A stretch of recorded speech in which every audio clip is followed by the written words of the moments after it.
Is your Canvas account open already? Give me a thumbs up or a raise hand again. Okay, thank you very much. Okay, so you have to listen carefully because the questions that you will be answering are based on our lecture this morning. Okay, so let me share to you my screen. I hope everybody is here already because I won't be admitting some students later. All right, tell me if you can see my screen. You may comment on the chat box also. Okay, is my screen there?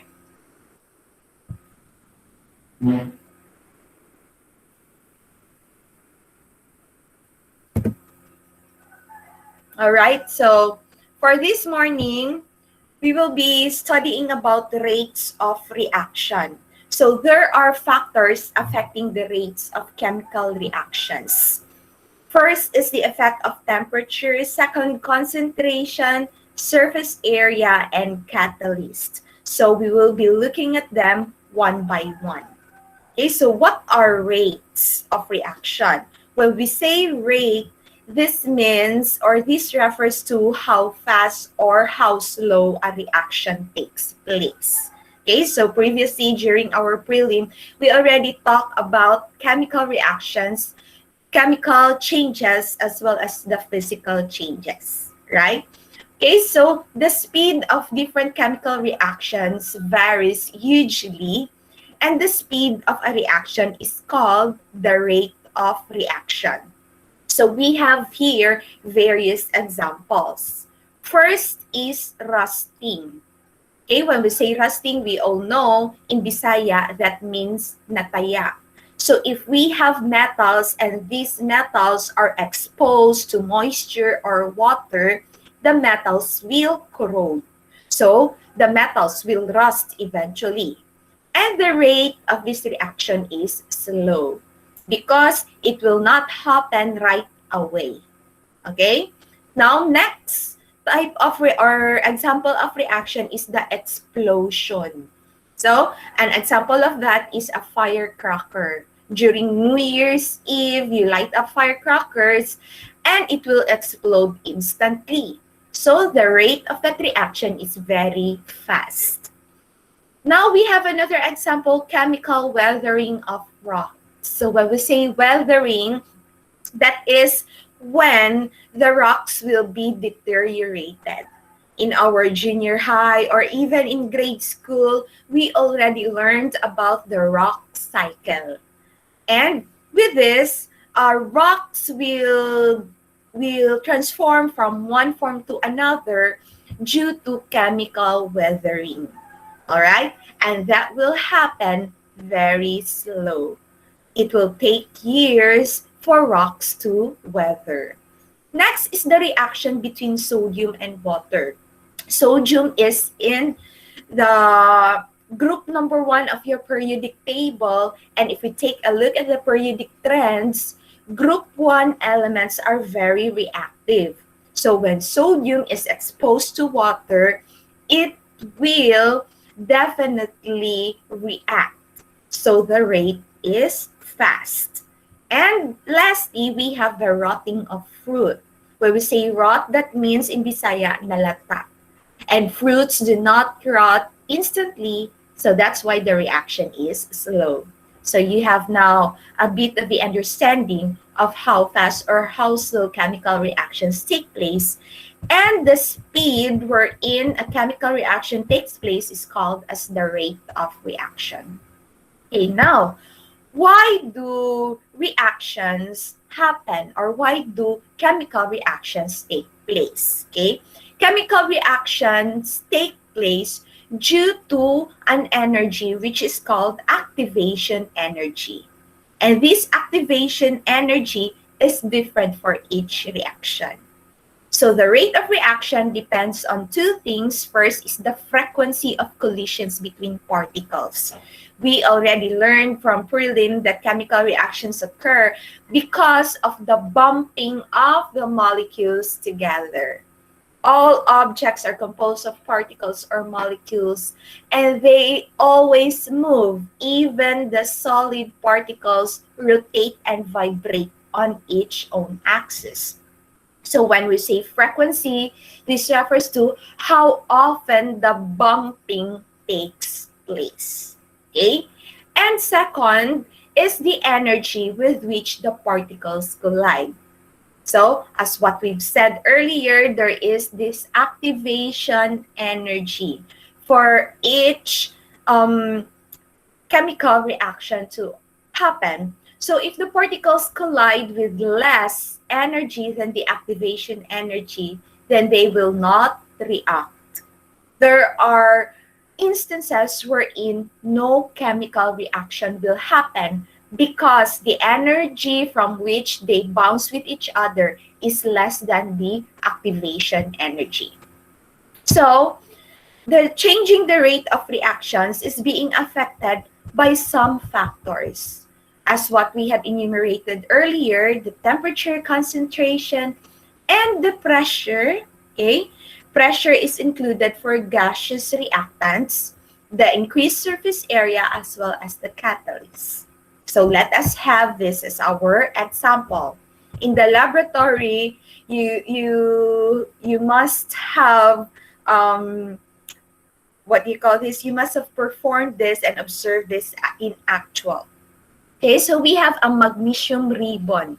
Magnesium is in group 2 of the periodic table, and group 2 elements are also reactive, but less reactive with the group 1 elements, as what I've said earlier.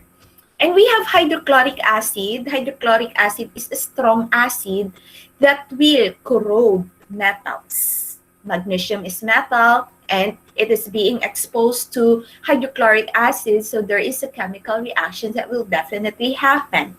So how are we going to measure the rate of the reaction?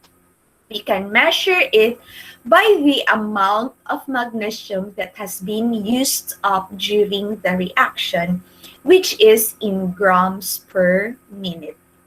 So if we are referring to rate, that means we are dividing a certain amount with time. So when we say speed, if we are going to take a look at speed or velocity in physics, it is distance divided by time. This time, this is chemical reactions. We have an amount, so it is also divided by time. Okay? So, aside from the amount of magnesium, the amount of hydrochloric acid used up, it can be also considered to be a rate of reaction, and the amounts of magnesium chloride as well as the hydrogen that are being produced. Okay? So with that, we have this illustration here.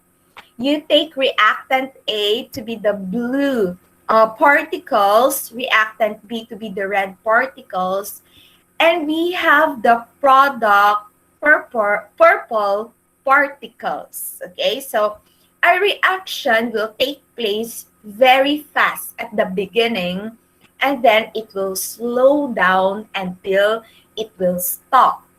So in this regard, again, we have reactants A and B.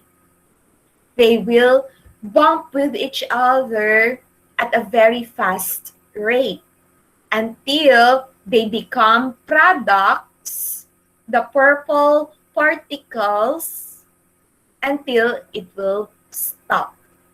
Okay, again, the reaction will become slower and slower until all the reactants will eventually become products. All right, so let us now prepare our pen and ball pen and answer this fill in the blanks question. This is part 1 of your quiz for today. So you may start answering. Okay, part 1, number 1. A chemical reaction can only take place when reactant particles blank with each other. The choices are here below. Number 2, particles must collide with enough blank to react, and this is called the blank energy. Again, the choices are at the boxes below. And number 3, the rate of a reaction depends on the blank. The choices are also here below. Okay? I will give you 1 minute for that to answer.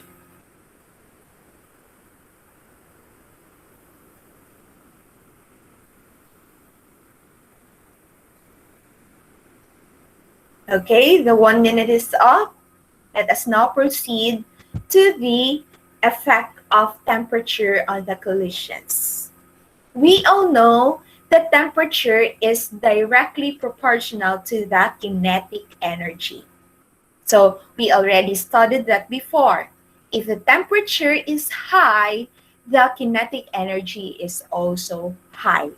So if we have a higher temperature, the particles will have more energy to collide with each other. So that means the higher the temperature, the higher the rate of the reaction. So an example for that is when you make your milk early this morning. Okay, so the powdered milk will not dissolve right away when you use tap water, but it will dissolve right away when you use hot water. So that is the effect of temperature on the rate of chemical reaction. The lower the temperature, the slower the reaction. The higher the temperature, the higher will be the rate of the reaction. Okay, so the food will go off when chemical reactions take place. That's why there is a need for us to put the food inside our freezer in order for the food not to spoil. Okay, because the freezer will make the kinetic energy of the particles move very slow. And aside from that, sometimes we use our pressure cooker in cooking, because when we have higher pressure, that means we are going to have, or we can boil at a higher temperature. The boiling point of water, as we all know, is 100 degrees Celsius. But when we are going to use the pressure cooker, we can cook higher at 100 degrees Celsius. So the meat will become more tender if we use pressure cooker.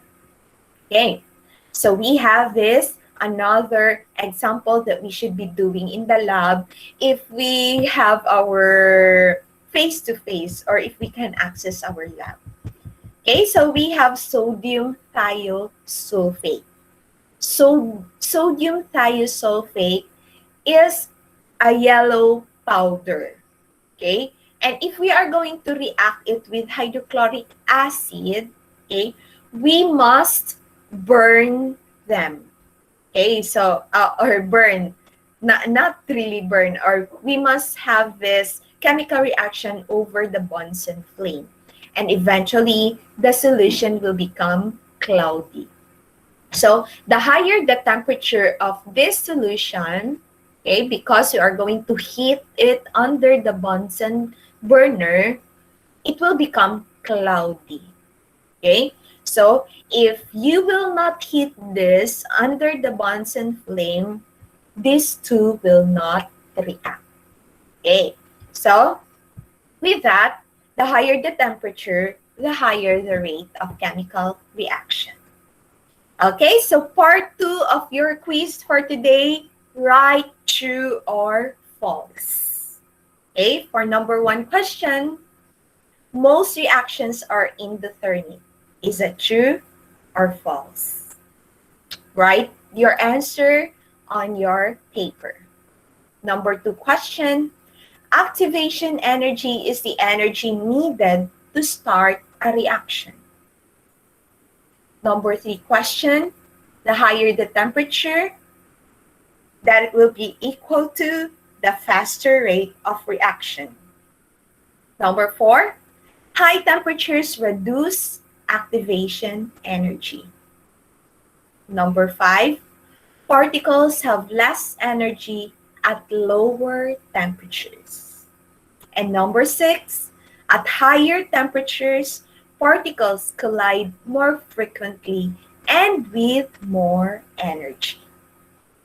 Okay, go over the questions in 20 minutes and just answer true or false.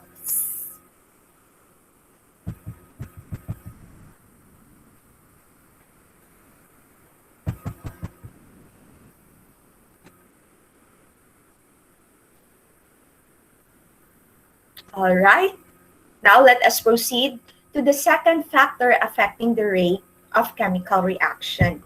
And we have the concentration.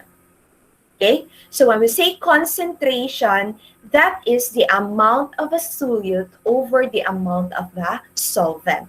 So when we say solute, that are the substances that dissolves in a solution. And when we say solvent, that is the dissolving medium. Okay, so the higher the concentration, that means that there are more particles in the same amount of space. So let's have this as our illustration. We have this as low in concentration and we have this as high in concentration. So as you can see, there are lesser particles in the low concentration while there are more particles in the high concentration. So that means that in the high concentration, more particles collide with each other or bump with each other. So that means the higher the concentration, the greater will be the rate of reaction. So again, laboratory work, okay, but this will not be your laboratory number 4, okay? So we have again magnesium and hydrochloric acid. Okay, so as what I've said, magnesium is reactive, hydrochloric acid is a strong acid also. So the higher concentration of the hydrochloric acid to react with the magnesium, the faster the reaction will be. Okay, magnesium will dissolve in the stronger hydrochloric acid. Okay, so this was supposed to be your lab work. And if we react the magnesium ribbon with a strong hydrochloric acid, gas will evolve, which is the hydrogen gas. Okay, so let us proceed to the next factor, which is pressure. So we already learned that pressure varies inversely with the volume. So if we have this low pressure in a bigger space, okay, and we have this illustration high pressure in a smaller space, okay, volume here is high, volume here is low. So the higher pressure this will be. The higher pressure will entail a higher rate of chemical reaction. Just the same with the concentration, because there will be more probability for higher pressure particles to collide with each other because of the smaller space they are in. Okay, so with that, again, the higher the pressure, the higher the rate of chemical reaction. So let us now proceed to our next factor, which is the surface area. So when we say surface area, that will be the area wherein the chemical reaction will take place, or if the particles will attach with each other in order for them to become products. Okay? So here, this has a smaller surface area compared with this one. Okay? So as you have your particles smaller, that means the rate will become faster. An example for that is sugar cubes. Okay? If you have sugar cubes, it will not dissolve easily in water. But if you are going to pulverize the sugar, it will dissolve right away in water. So if you are going to make tiny pieces of the particles, that means that there will be faster rate because you are increasing the surface area for them to react with each other. So this is how they look like. You have a smaller surface area because the collisions will be just here, here, here, and here. Compared with this larger surface area, you have collisions that will happen here, you have collisions will happen here, and so on. So if we do our laboratory, if we can access the lab again, okay, there are times that we are going to pulverize or make into powder those particles so that we can have greater surface area. So just like calcium carbonate. Calcium carbonate is just the component of chalk. So if we are going to dissolve a large amount of chalk with hydrochloric acid, the reaction will be slow. But if we are going to pulverize, make tiny pieces of the chalk, then that's the time that it will dissolve faster. Okay, now let us go to our last factor, which is the effect of catalysts.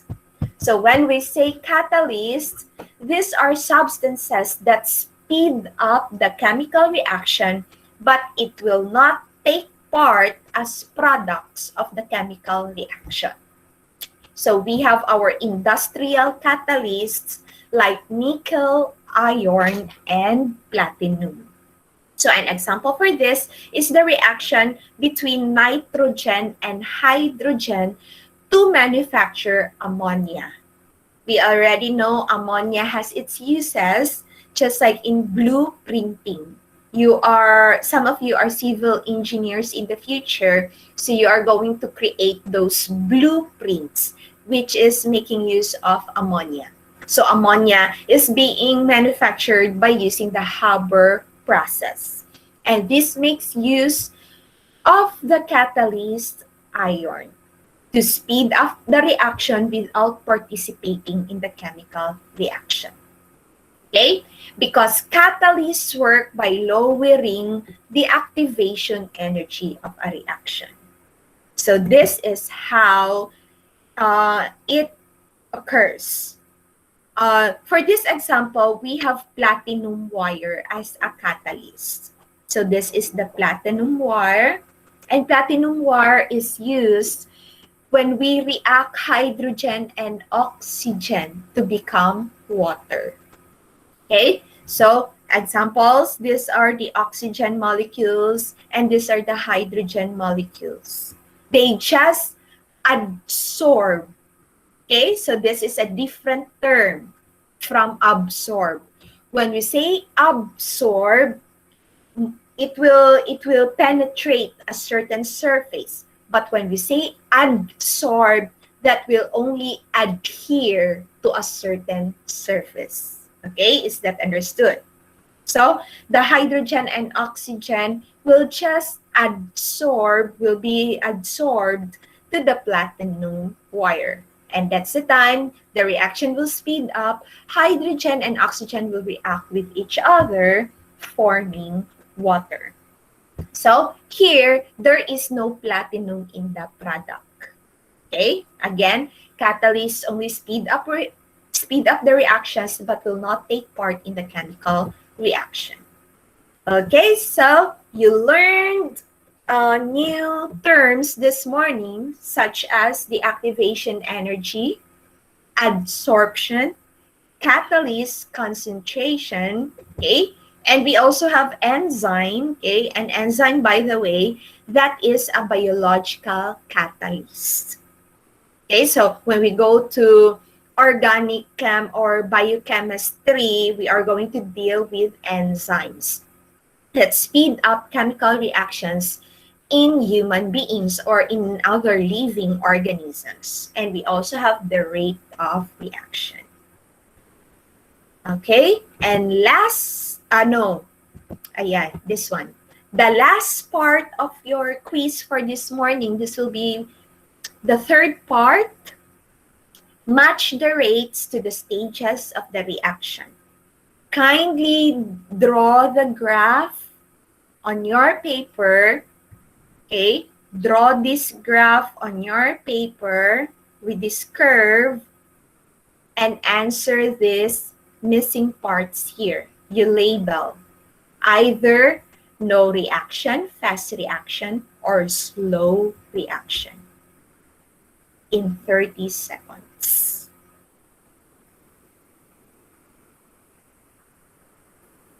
Again, draw the graph and label the parts with no reaction, fast reaction, or slow reaction.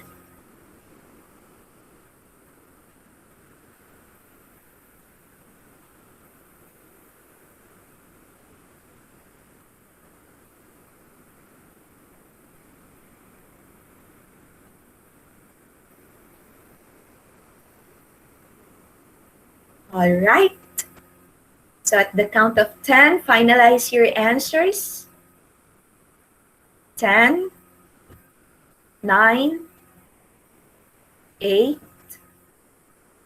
7, 6, 5,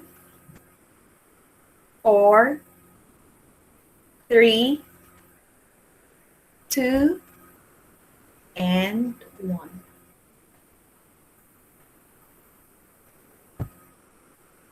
Okay. Thank you very much for coming to our lecture class, and let's see each other. By the way, kindly post your answer, publish your answer right away, because the quiz will be locked by 8:30 a.m. this morning. So take a photo of your piece of paper right now and upload immediately on Canvas. Again, where to find it on Canvas? The last part of midterm module 1. Midterm module 1 that is entitled Chemical Kinetics.